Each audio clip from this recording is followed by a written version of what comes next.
Bienvenue sur Made in Clems. Alors aujourd'hui nous allons voir les muffins et pas n'importe lesquels, les muffins super moelleux. Vous allez voir, c'est super simple, mais on va comprendre le pourquoi du comment nous avons besoin de ces muffins.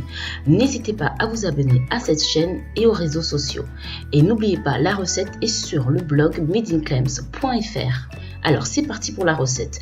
Tout d'abord, c'est très simple. Pour cette recette, vous allez réunir tous les ingrédients secs. Donc la farine, le sucre.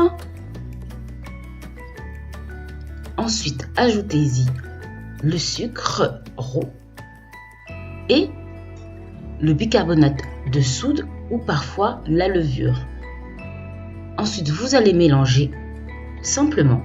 Ici, il n'y a pas besoin de tamiser la texture. On a juste besoin que les ingrédients soient bien mélangés, surtout la levure et le sel à l'intérieur de la farine. Ensuite, on va y ajouter les ingrédients liquides, le lait fermenté ou caillé. Vous avez une recette sur mon blog toujours là-dessus si vous n'en avez pas à la maison. Ensuite, vous allez y ajouter l'huile et l'œuf.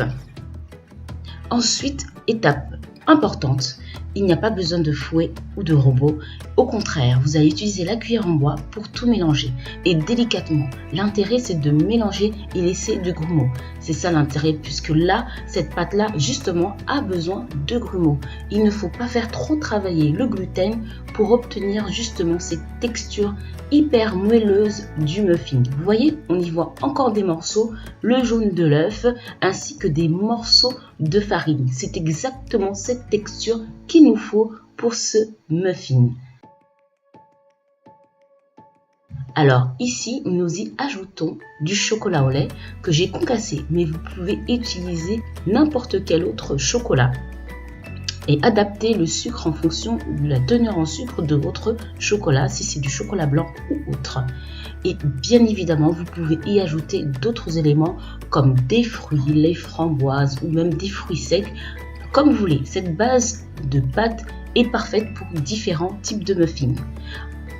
Ensuite, vous allez les faire cuire à une haute température, c'est-à-dire 200 degrés, ce qui vous permettra de faire lever les muffins et d'avoir ce petit dôme qu'on connaît très bien des muffins et qui nous donne ce joli aspect.